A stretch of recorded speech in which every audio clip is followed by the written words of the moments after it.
A big part of my career has been looking at the therapeutic value of the 12 steps because the 12 steps really have harnessed some powerful psychological forces that creates an amazing change in our life. What is that change? Well, the truth is that the 12 steps are engineered to help us achieve emotional sobriety, to achieve true independence of spirit, to achieve autonomy, to learn how to take care of ourselves. These are things that we don't know. Emotional sobriety really helps us learn how to have a healthy relationship, how to have union with the preservation of our integrity, how to cooperate with integrity. Most of us get lost in our relationships. Most of us do a lot of things we don't want to do. We don't really know how to show up in a good way.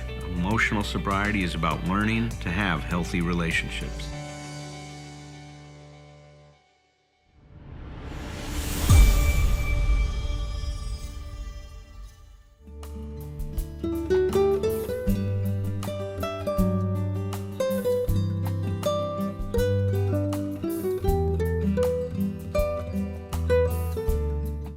Alan, how are you doing tonight? Oh, I'm fine, Alan. How are you? No, wait. Oh no. That's me doing that chair dialogue stuff that if you ever come into a consultation with me, you are going to be talking to an empty chair. Many of you can testify to that. Well, here's the a portion of this Grapevine article, and I want to start out by saying that I really believe that this is Bill's fourth legacy to the program. Um, the first three legacies are the steps, the traditions, and the general service office. But I believe that maybe at least equally as important as those other contributions is this contribution he made to helping us understand and introducing us to the idea of emotional sobriety. So here's a portion of his letter. Now, this letter was written in 1953. It was not published until 1958 in the Grapevine. And it was written in response to a fellow in California who was struggling with depression and wrote to the General Service Office and asked, does anybody have any experience in applying the 12 steps to treat depression? And this is a portion of Bill's response to that individual. I think many oldsters who have put our booze cure to severe but successful tests still find that they often lack emotional sobriety. Perhaps they will be the spearhead for the next major development in AA, the development of much more real maturity and balance. This is where he defines emotional sobriety, by the way. He defines it as the development of much more real maturity and balance, which is to say humility in our relations with ourselves, with our fellows, and with God. I also like to include here in relationship to our experience in life. Those adolescent urges that so many of us have for top approval, wanting everybody to like us, perfect security, that we're going to feel okay all the time, and perfect romance, that our partners will do what we want them to do when we want them to do it. Good luck with that one, right? It just doesn't happen, does it? He says, urge is quite appropriate to age 17. By the way, those things didn't work well for me at 17 either. So I'm not so sure what Bill is talking about here because they didn't work well for me when I was 17. They proved to be an impossible way of life, especially when we are at age 47, 57, 67, 77. Need I go on? Here's the aha moment that Bill experienced and that he shares with us. He goes, suddenly I realized what the matter was. My basic flaw had always been dependence. He called it an almost absolute dependence. Later on in this letter, he calls it emotional dependence. An absolute dependence on people or circumstances to supply me with prestige, security, and the like. Failing to get these things according to my perfectionist dreams and specifications, I had fought for them, and when defeat came, so did my depression. When things didn't go the way that Bill wanted them to, he did not know what to do to cope with that, and he fell into a depression. He goes on to identify this as his solution. He goes, if we examine every disturbance we have, great or small, we will find at the root of it some unhealthy dependency and its consequent unhealthy demand. Let us, with God's help, continually surrender these hobbling demands Then we can be set free to live and love. We may then be able to 12 step ourselves and others into emotional sobriety. Well, I really think that this is just brilliant, this letter. It's just packed filled, or it's packed full of so many incredible bits of wisdom and insight. And if you haven't read it in its entirety, I encourage you to get a hold of it. I did get permission from the General Service Office to reprint the entire article in my book, 12 Essential Insights, and into my book, 12 Smart Things to Do When the Booze and Drugs Are Gone. Well, in a minute, I'm going to be turning over the meeting to Roger. But before I did, I want to share something with each and every one of you, because tonight I am celebrating my anniversary with you. I have now 53 years clean and sober. My journey in recovery started back in 1971. 1971. Some of you might not have even have been born back then, right? In 1971. Well, I was 19 years old at the time, and I had just come back from Vietnam. I went in the Marine Corps to address my alcoholism problem. I thought that that would be a good way to help me grow up and become mature. And what happened is when I went to Vietnam, not only did my alcoholism continue, my blackouts, my blackout drinking and all that, but now I started experimenting with other drugs. And I had the same effect from those drugs that I did from the alcohol. I look back today and I know what happened that hooked me, because the minute I took my first drink and I used my first, pill or smoked my first joint, I had the same experience. I experienced emotional freedom. I was okay being Alan Berger. But the only time I was okay being Alan was when I wasn't Alan. Now, does that make any sense to anybody? That the only time I was okay being myself when I wasn't myself. I had to leave myself to be okay.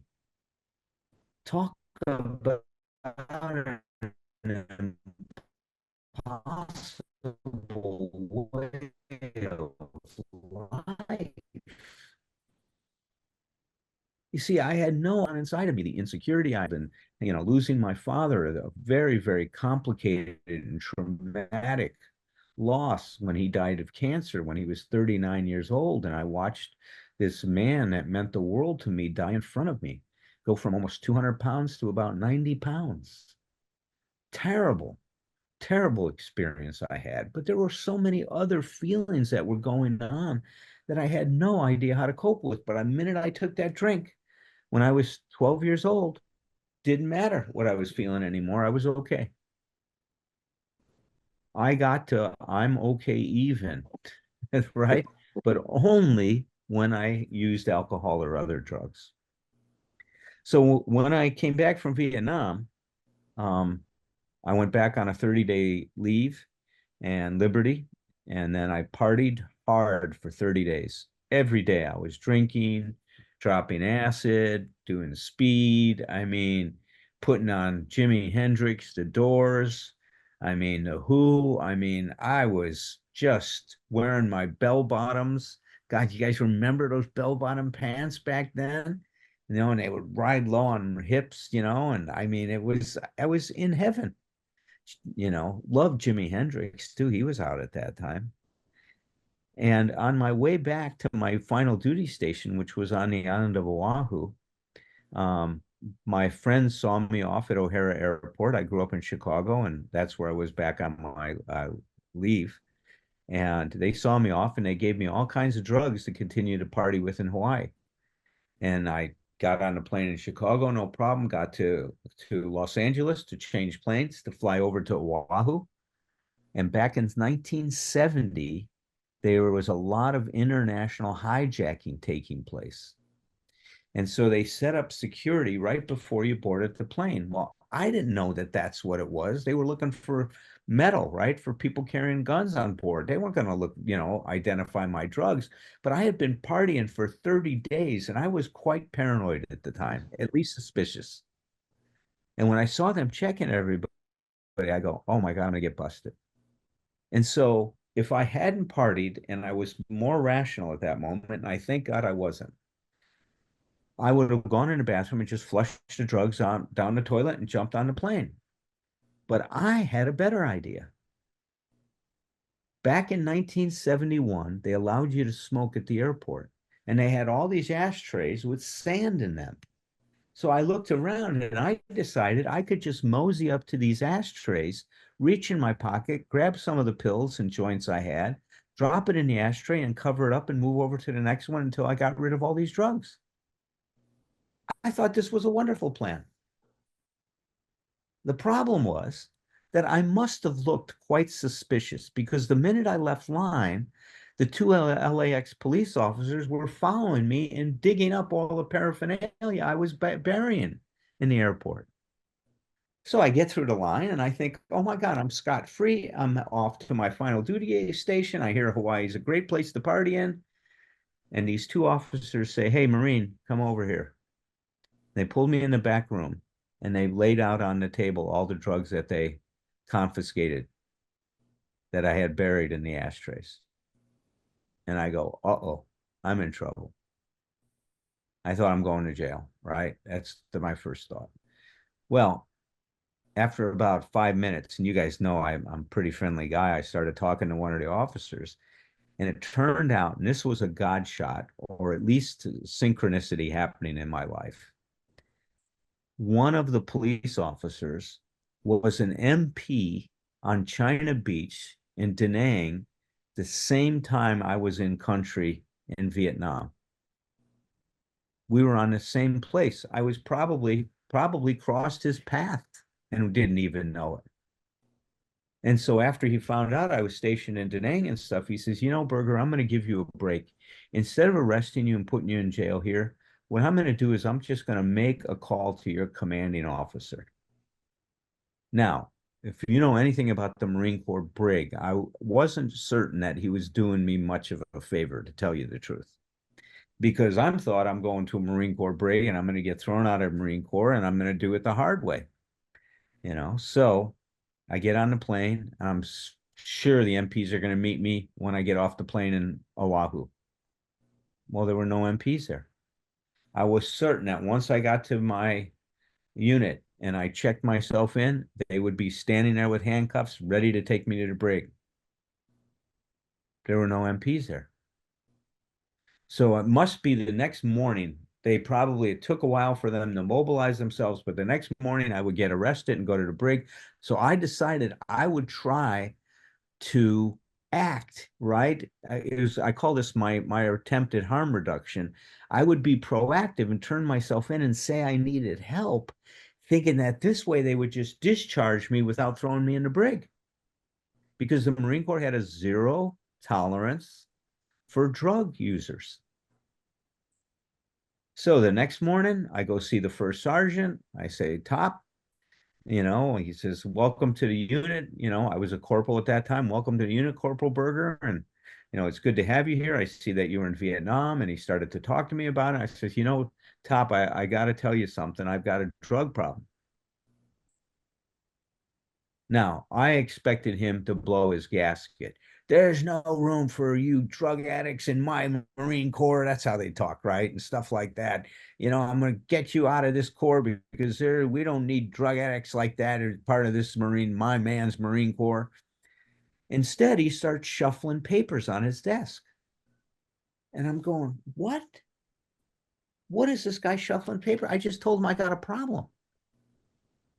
He pulls out a paper and he looks at it and then he looks at me, looks back at the paper and looks at me again and goes, Berger, you are one hell of a lucky Marine. I go, now I think this guy's been smoking marijuana or something because he's not in touch with reality, right? What is he telling me I'm a lucky Marine for? He says, 3 days before you just told me this, the commandant of the Marine Corps signed Okay. into orders. Camera's off.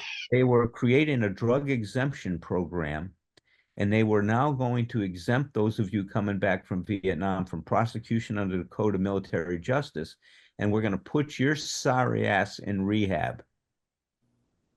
So I was the third Marine admitted on the third day that the program existed. And it changed my life, saved my life. They had no idea what they were doing. None. Not they put the officer in charge, Captain Jonathan Chase. He was appointed that position because he had a bachelor's degree in psychology. I have a bachelor's degree in psychology. I didn't know shit after I had my bachelor's degree in psychology. And this guy's put in charge of a treatment program, has never had any clinical experience in his whole life. That's who they were putting in to run this program because they had no experience. It was just signed into orders. The thing they did right, though, was they turned to the AA community for help. And they said, are there some young people that could come in and share their stories with these young Marines and talk about recovery? And so they started a Tuesday night recovery rap session. And the person that came was his name was Tom McCall. And he came and shared a story. Tom was about 4 or 5 years older than me. So he was in his early 20s. I was 19. So he comes in the room. This is on a Tuesday night. And there's about 30 Marines in there, all combat veterans. We were in our combat fatigues. And here walks in this hippie. Tom comes in. He's got his ponytail pulled back. He's got his John Lennon wire rim glasses, standard wire rim glasses on. He's got his, his Hawaiian print shirt, his khaki shorts, and his Birkenstocks. And we're all standing around in combat fatigues. I mean, just picture the juxtaposition of that energy. Pretty trippy, right? Well, I was pretty skeptical. I didn't think this guy was had much to say. In fact, I've already copping a resentment because I'm sure he's out protesting the war while my ass was over there being shot at, and fighting, for what I thought was our country at that point in time. I was quite naive. 5 minutes into his share, all of my biases, both, the ones that I was in touch with and the ones that I wasn't, started to dissipate. Now, I couldn't have told you this at the time, but now I look back and the feeling I had was that if I somehow could feel this way about life and about who I was, I think I could make this life work. I don't think I'd have to run away from myself anymore. You see, what Tom had that I didn't have was he had emotional freedom. He was okay being Tom. He was okay talking about his fears. He was okay talking about his depression, his anxiety. He was okay talking about things that I would dare not share with anyone. And yet, here he was standing in front of this group of strangers and being incredibly authentic and vulnerable. It blew my mind. At that moment, I got turned on to recovery. Something inside of me woke up. At that point in time, I gained an interest in myself that I did not have up to that point in time in life. In fact, I had given up any kind of an idea that life could be different. You've heard Herb say many times, I didn't know what I didn't know, and I didn't know what I didn't know at that point in time. But what I saw in Tom was that there was a possibility that I could see in him and that I was hoping could be something that could happen in my life as well. And that started it. That started my journey. I went up to him after the meeting, and you guys have heard this part of it many times before. I said, how did you get there? How is it that you're living that kind of a life? He said, stick close to me and I'll show you how. And I did. I went over to the other side of the island almost every night. I went to meetings with him. That was August 1971. Tom is still my sponsor today after 53 years. Same guy. It's been unbelievable. And it's been anything but that, like, my life has been great ever since I got sober. That's not the case. I mean, all kinds of issues and struggles. And, my good friend Roger, who you're going to hear from, knows very firsthand. He walked with me and sat with me while I cried with many of these things with him. And, even recently in terms of the divorce and other issues that I've been dealing with the last year and a half. But the one thing that I can say this, and then I'm going to turn the meeting over to Raj, is that we need to think of, or I want you to think of recovery in this way. See, recovery, just like anything else, follows the curve of learning. And let's just take mathematics, for example. You have to learn to add and subtract before you can do multiplication. And so our entire life goes from a more simpler form to a more complex form. But you have to lay the appropriate building blocks to get to that more complex form. In psychology, we call it an apperceptive mass. And as you start to learn, this apperceptive mass grows. And as it grows, you're able to learn more things. And after you learn multiplication and division, then you can start learning about fractions and adding and subtracting them and multiplying them and dividing them. And then you can start to figure out equations and get introduced to geometry and algebra. And then if you're like me, go into statistics and into calculus, and you just see this whole world open up that started with learning how to add 1 plus 1. Now, if you become a perfectionist, instead of starting with 1 plus 1, you're going to want to start with calculus. And without having a good basic foundation in mathematics, calculus is very difficult to learn. There was a part of me my whole life felt like I should start at the top of the mountain, not at the bottom. And that was my perfectionism, thinking that that's what I had to do to be okay. It wasn't enough to just be able to learn and to build and to develop myself. Now, the way I talk about recovery today, it's a developmental process. So, with that being said, let me turn the meeting over to Roger. And thanks for letting me share my 53rd anniversary with you guys tonight.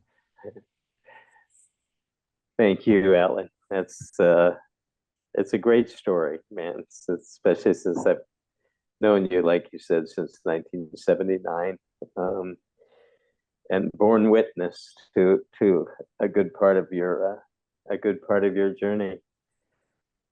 So, I like also how you tied that into our theme tonight, which is perfectionism.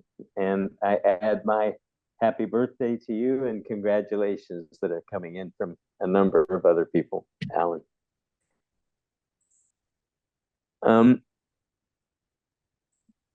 A couple of things you just mentioned triggered some thoughts for me about perfectionism.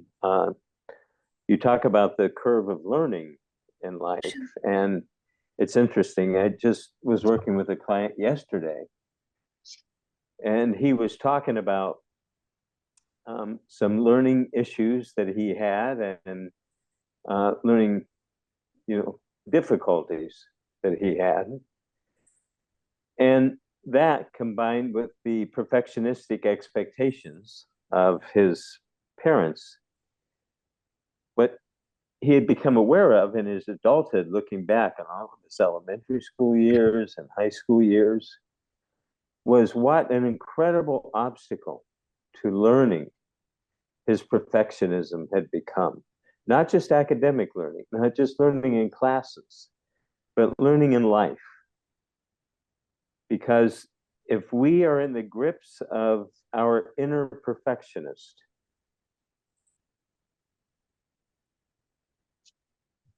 we're afraid to make mistakes. We're afraid of the judgments that will come forth from all the rules that we operate with. And Alan talks about that quite a bit in this chapter. The relationship that he describes in the chapter where one of the partners was so perfectionistic and demanding. So in a sense, our learning ability in life becomes frozen, becomes paralyzed. We become very phobic about making mistakes, about seeing those mistakes ourselves, and about having others see those mistakes. The second piece that came up while you were reading the letter, Bill W.'s letter, Alan, was you talk about emotional sobriety is about learning to live life on life's terms and developing an honest relationship with reality. And to the extent I am in the grips of my perfectionistic demands for myself and others, I have immediately set myself in opposition to reality because perfectionism isn't possible. For, occasionally someone will bowl a 300 game, right? But in an ongoing way, for our life as a whole, perfectionism doesn't even begin to approach possibility. So that's a fundamental dimension looked at in a deep way regarding emotional sobriety, that perfectionism will mess us up, right? And to the extent that it's directed to other people, will mess up our relationship with those people. And those are just two of the ways. The way it interferes with our ability to learn and all the shame and criticism that we inflict on ourselves that has usually been inflicted on us initially by others, as well as how when my expectations of myself and of life are perfectionistic, it makes it absolutely impossible for me to learn how to accept life on life's terms. Life has to be different than it is. I wanted to start with 2 or 3 quotes, or in some cases, my modifications of them that I ran across online about perfectionism. And these are intended to be humorous, which I thought was a good place to start, because perfectionism in our lives and the consequences of it is anything but humorous. It can be very tragic. One of these is, I'm both a perfectionist and a procrastinator, which means I plan on doing everything perfectly tomorrow. A second one, I'm not sure if I'm a perfectionist or if everyone else has standards that are too low. This one I like a lot. I am a total perfectionist when it comes to other people's work and to other people's behavior. I can relate to all of these. And then there's a humorist named Ashley Brilliant, his real name, who for decades has made these little sayings, these aphorisms with his little simple illustrations called pot shots. And one of my favorites of his is, I may not be totally perfect, but parts of who I am are excellent. I may not be totally perfect, but parts of who I am are excellent. And that breaks up the perfectionistic ideal a little bit, right? That brings in some humanity, some recognition of what we call different parts of ourselves in Gestalt therapy. Some other ways of describing the elements of perfectionism, and I took this from a Psychology Today article I found. Perfectionism is a trait that makes life an endless report card. I liked that. Perfectionism is a trait that makes life an endless report card. Perfectionism is driven primarily by internal pressures, such as the desire to avoid failure, or harsh judgment. And there is likely a social component as well. And this really caught my eye, because perfectionistic tendencies have increased substantially among young people over the past 30 years, regardless of gender or culture. Greater academic and professional competition in the world is thought to play a role, along with the pervasive presence of social media and of the harmful social comparisons that social media elicits. Perfectionists set unrealistically high expectations for themselves and others.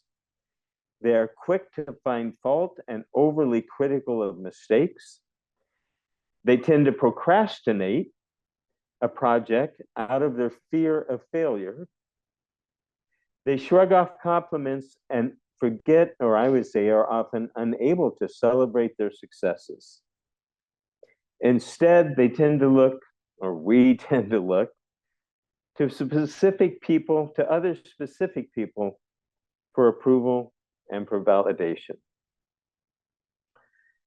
They also describe three different kinds of perfectionism, or three domains. Self-oriented perfectionism is imposing an unrealistic desire to be perfect on ourselves. Other-oriented perfectionism means imposing unrealistic standards of perfections on others. Socially prescribed perfectionism involves perceiving unrealistic expectations of perfection from others, either in terms of larger cultural messages we get, or in terms of messages we get from specific individuals that we grew up with, like in our families, or that we know. I talked a bit a couple of weeks ago when we were commenting on each other's presentations about the negative effects that perfectionism has on our self-esteem, and therefore on our emotional sobriety. Those of you who have been with us for a while will remember that, as my mentor in the area of self-esteem talked about it, the defining characteristics of self-esteem are our level of self-respect, which includes our sense of self-worth, like how worthy we feel of love, how worthy we feel of success, however we define it, how worthy we feel of happiness. And the other key component is our level of self-confidence, what Brandon calls efficacy. Do I, in some basic way, feel able to meet the basic demands of life? Do I feel capable of learning what I don't yet know in terms of meeting the demands of life? Do I feel capable of reaching out for help to other people? So it's not all about, just looking at my own internal world and my own resources at all. But you can see how perfectionism can undermine our self-confidence a lot. In fact, in some ways, that's what it's designed to do. What we do, we can have the experience of it's never enough. And therefore, that quickly gets turned into, I'm never enough. As Alan likes to talk about it, we don't have an attitude when we make mistakes that, I made a mistake. I can learn from it and incorporate that learning and move on. No. For many of us, it becomes, I'm a mistake, not I made a mistake. The other element of the 6 pillars of self-esteem that Brandon talks about, that perfectionism is very damaging toward, is our degree of self-acceptance. The ability we have to be a friend to ourselves. And as another part or dimension of self-acceptance, the ability we have to acknowledge and own the truth of our experience, even when it's not at all what we want to be experiencing, like when we're afraid or filled with self-doubt or confused or angry, and so on. And if I'm filled with these top dog, as Alan refers to them as in this chapter, expectations of who I have to be okay, and who I have to be to even have a shot at getting the approval and acceptance and sense of belonging from other people that I crave from them, there's no room for me to be me if it falls short of those prescriptions that my top dog, my shoulds, my ought tos, has for me. So instead, I identify with the perfections and I learn how to not accept myself as I am and celebrate my accomplishments. I learn to shame myself. I learn to judge myself. I learn to criticize myself. So those are just a few of the ways that perfectionism impedes our self-esteem, blocks our emotional sobriety. I develop beliefs like I am what I do and I have to do what I do perfectly. Perfectionism's effect on loved ones, as on the relationship that Alan describes in this chapter, can be catastrophic. Because not only am I not able to accept myself as I am, but almost always I will project that outward and be very unable to accept others as they are. And if my emotional dependencies, as you've heard us talk about a lot, are extreme, are excessive, and again, I always emphasize, it's not that we're supposed to be unaffected by the behavior of other people toward us and by our feelings toward them. But if it's too extreme, we're going to have all kinds of demands of how they have to be toward us. And if they fail in our expectations or our demands, if they are imperfect partners toward us in meeting our needs, we're going to judge and condemn them as we do ourselves. Perfectionism involves being a control freak, in other words, for oneself and toward others, filled with endless shoulds and ought tos and demands. So how do we begin to free ourselves? Well, we do it in small steps. We do it bit by bit, day by day, 2 steps forward, 1 step back, sometimes 2 steps forward, 3 steps back. We do it by developing the discipline, which can be very hard to do, that we're going to try to apply on a daily or almost daily basis to learn how to become more aware of how our perfectionism shows up in my relationship with myself, in my relationship to other people, in my work, in my interests and my hobbies. In different areas of my life, we seek to be curious about how does my perfectionism, my inability to tolerate anything other than flawless performance, anything other than flawless knowledge, how does it show up each day? What words are being driven by my perfectionism that I utter? What behaviors are being driven by my perfectionism? We start to pay attention to that. That's the first step. We also learn, as part of that process of paying attention, of becoming more conscious, how to step back and observe our inner perfectionists in action, right? Hopefully without judgment, at least a judgment toward ourselves as a person. We incorporate the ideas that we've shared with you over and over, that at any moment in time, we were each doing the best we could do at that moment, given all the feelings we might have been at the mercy of, the external influences we might have been at the mercy of. So there's a lot of room for self-understanding and self-forgiveness in our orientation toward ourselves rather than self-judgment. So we learn to observe ourselves in a non-judgmental, compassionate way. Another skill we learn is how to acknowledge the perfectionistic thought or demand when it shows up, but to compassionately and firmly challenge it. Say,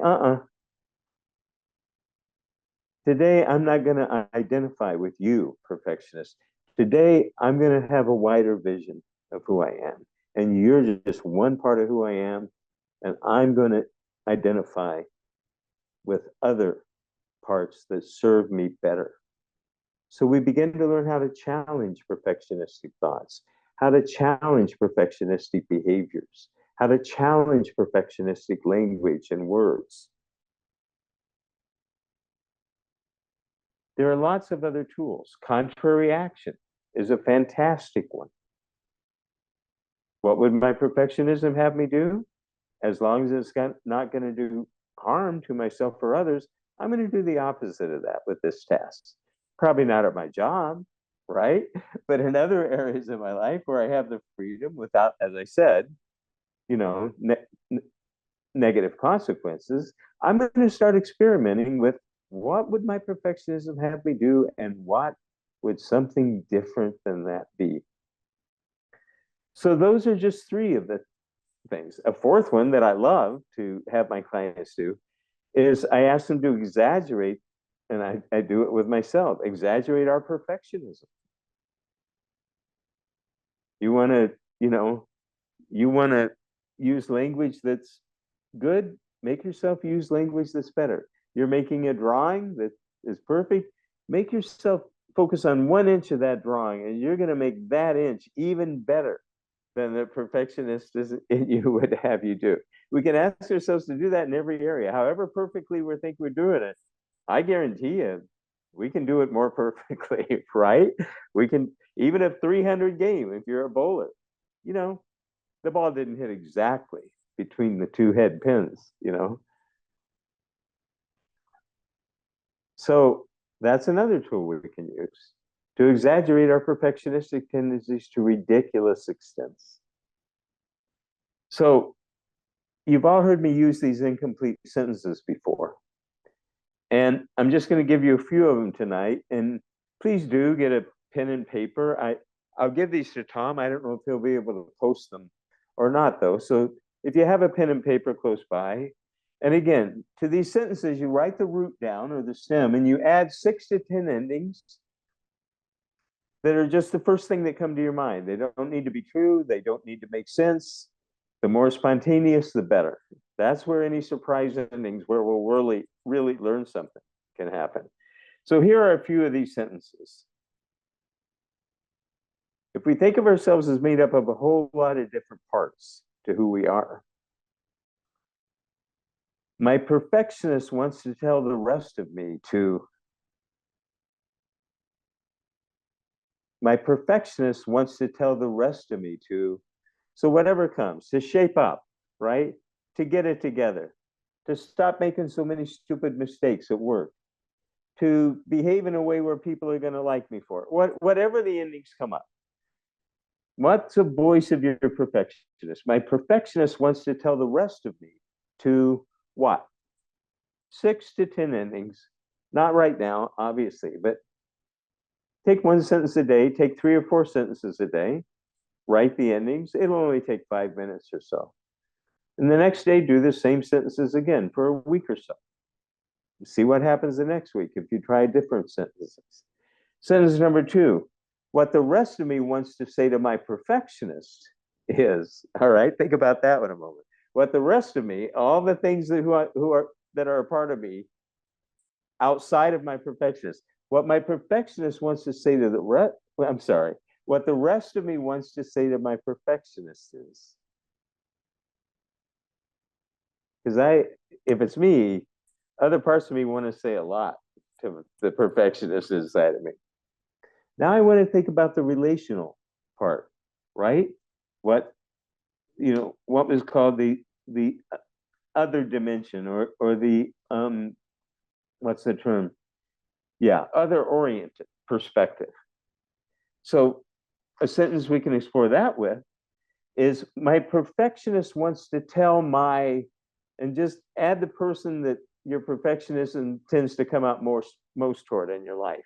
a spouse, a friend, a parent, a child, a boss, right? Just pick one person.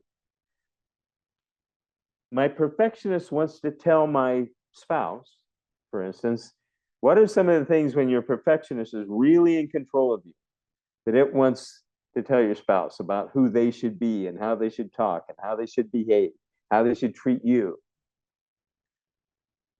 And then, the corollary to that, if it was spouse, what my spouse wants to tell my perfectionist is, okay, what my spouse or friend or boss wants to tell my perfectionist is, and just write a series of endings, short endings, the first ending thoughts that come to your mind, just a few words, not sentence after sentence, a short ending, and then go back and write a different ending.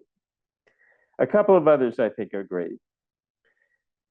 My perfectionist block my learning when. Try to think of specific situations from your life where your perfectionism really became an obstacle for you from you being able to feel free to learn and explore and make mistakes. My perfectionist block my learning when.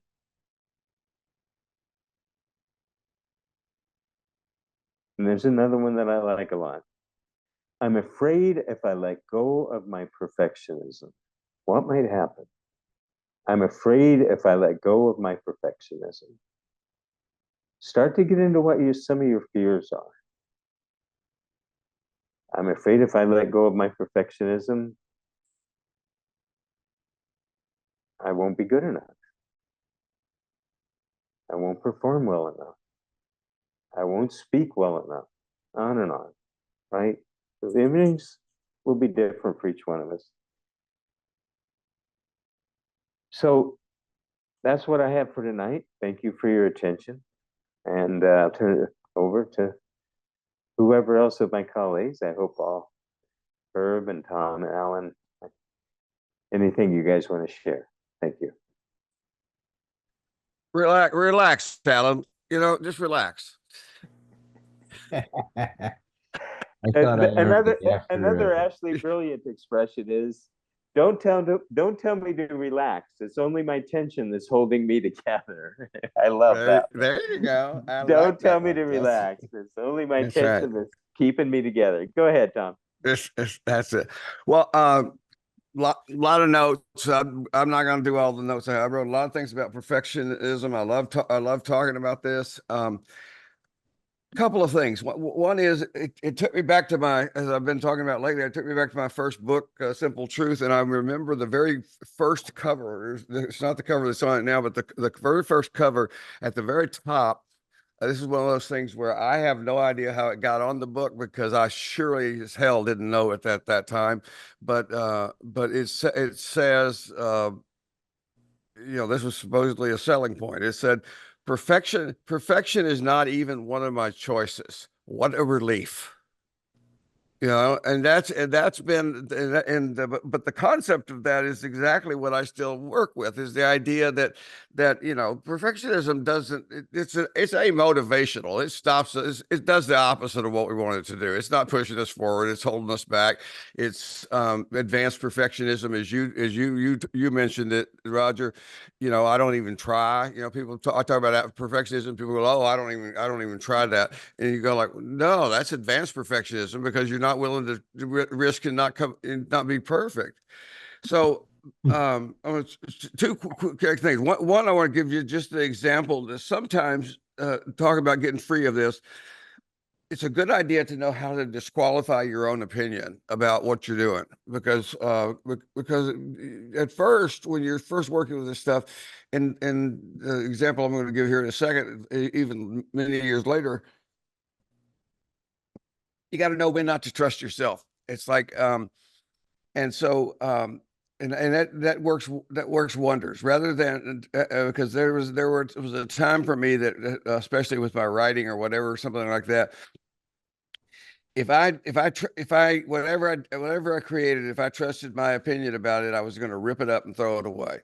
And so I began to I made a deal with a friend of mine that I was going to trust somebody else's opinion. I did that very thing today. I had to write a thing for a project I'm working with some people, and I worked and worked and worked and wrote this email that I needed to put together.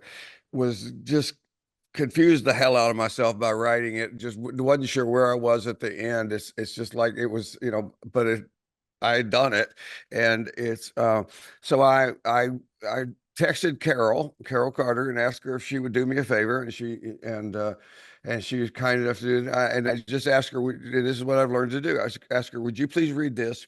And I'm not asking for big critique.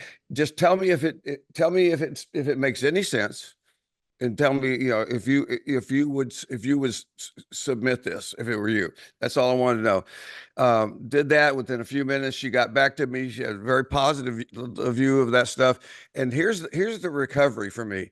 It's like, I can sit here and maybe feel like I'm bragging because she says such nice things about it. But what I'm really bragging about is the fact that when she said that stuff, I believed her. That's because at first the perfectionism will go, oh no, they're just trying to make you feel good. So this stuff.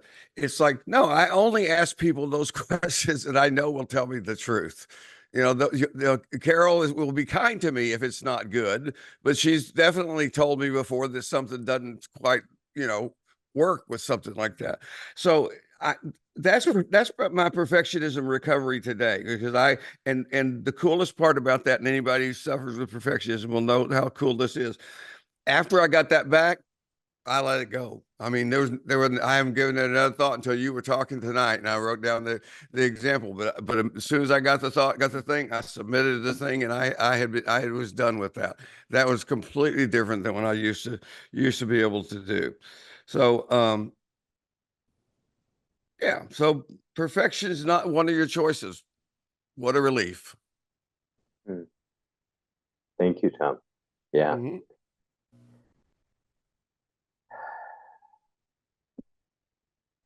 Well, thanks a lot, Raj. I love how you, excuse me, broaden the perspective of emotional sobriety, because there are so many different sources to it, aren't there? In terms of the ideas that we get from our culture, the ideas that were given to us by our families, and the ideas that we generate ourselves. Excuse me. So it was really, I think, important to see that. The task is the same, though, is to sort through all these ideas and try to discover what's true for us. And see, that's the task, is to find a way. It's kind of like to sift through all this stuff, almost like with like one of the baskets, those sifters, right? And try to keep all the stuff you want to keep in the basket and get rid of all the other stuff, right? And that's kind of like the process, right? That we undergo with with this kind of work we're doing. Is we want to find out what is true for us.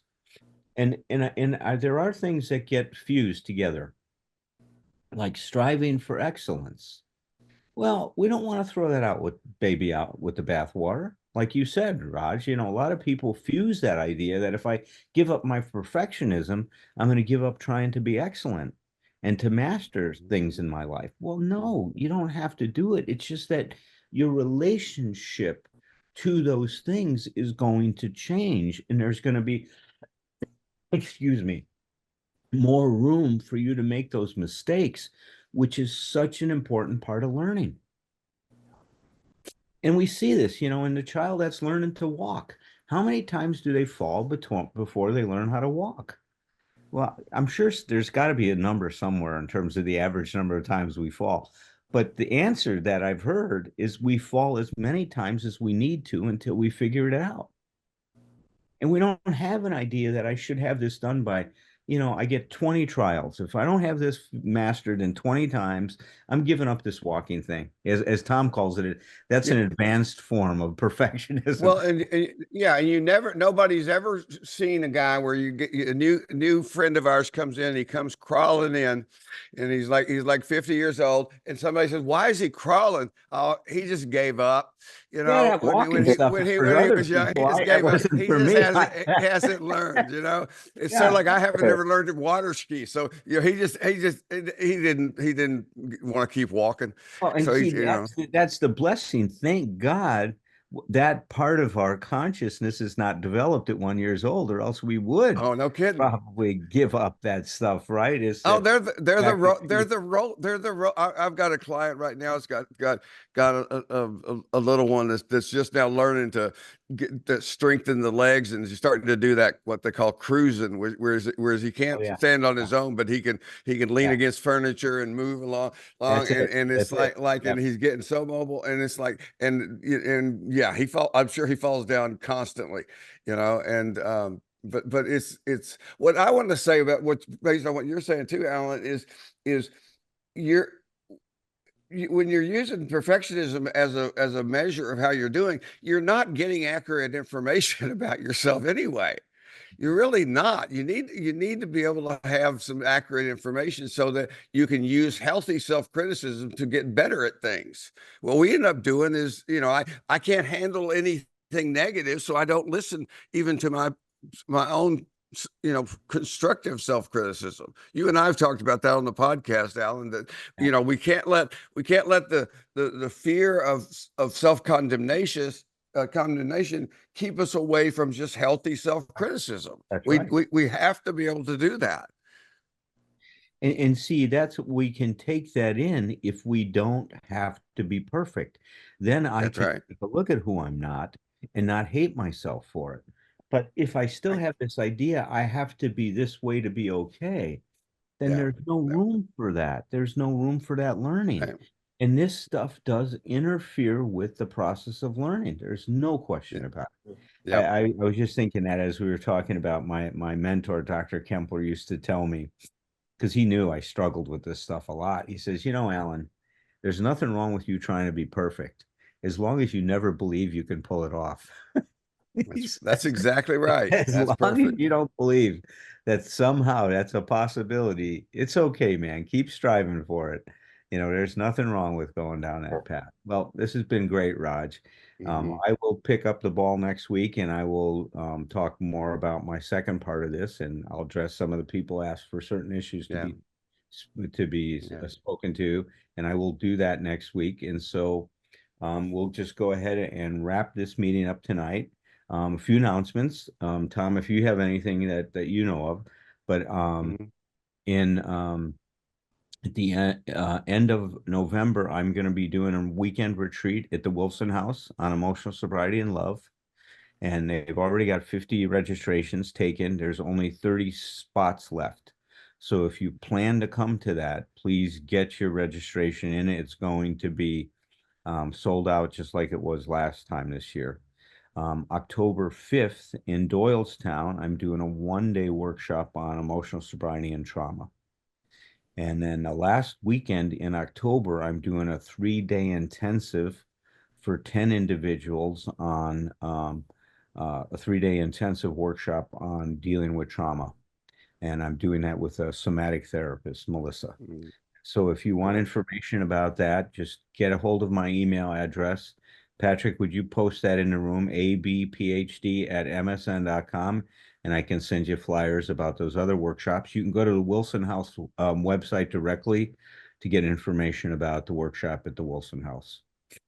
Tom, you got anything coming up here in the next few weeks? Yeah, we did. We it's just we did this last Saturday did the 2-hour workshop on translating interpersonal to intrapersonal, and hell, I had so much fun. We're going to do it again on September 7th. So if anybody wants to join us for that, just send me an email. Come and sign up to watch Tom have fun. That's It's hopefully I'm worth not the only every one having fun, but I am having fun. it's That's worth true. every penny. If you've ever watched Tom have fun, I would pay to Well, do. Thank you. He knows how to have fun and throw a I party. do. No question. We should find joy in this. Yeah, absolutely.